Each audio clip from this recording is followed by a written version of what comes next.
হিন্দু সম্প্রদায়ের মানুষের মকর সংক্রান্তি বা পৌষ সংক্রান্তির সময় তিলুয়া বা বাতাসা দিয়ে পুজো দেওয়া এবং তিলুয়া খাবার প্রচলন ঘরে ঘরে। ফলে মকর সংক্রান্তি এলে এই তিলুয়া বাতাসার চাহিদা বেড়ে যায়।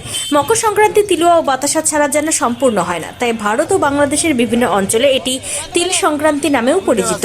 আর সেই কারণে বাজারে বিক্রি হচ্ছে তিল ও চিনি দিয়ে তৈরি বিশেষ ধরনের বাতাসা তিলুয়া।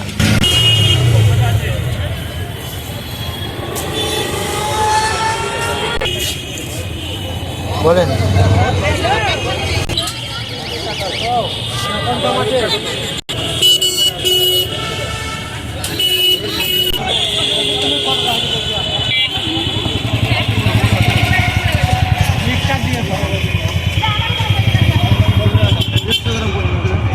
হ্যাঁ, রিল আছে না? না না, রিল করিনি।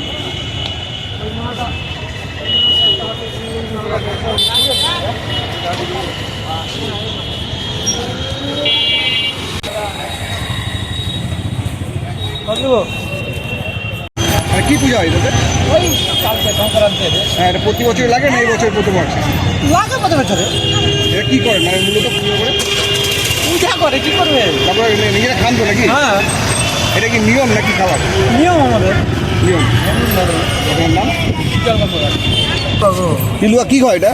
পূজার জন্য, মানে কি পুজোতে লাগে এটা? সংক্রান্তি পূজা করে না। হ্যাঁ, এটা বিক্রি কেমন হচ্ছে এবার? কম লাগে, কম বেচা কেন? কারণটা মনে কি মনে হচ্ছে? তো সবজন খাচ্ছে কম। কম খাচ্ছে না? এটা কি মানে তোমরা কিনে আনো না বানাও বাড়িতে? হ্যাঁ। কিনে আনো। কোথা দিয়ে কিনো? মার্কেট মার্কেট দিয়ে কিনো। কি কি কোনটা কি নাম? চিনি পুকুরের সব একই নাম। কি নাম? কি তিলুয়া বলে? কোন দিন খায় এটা? সংক্রান্তি কাল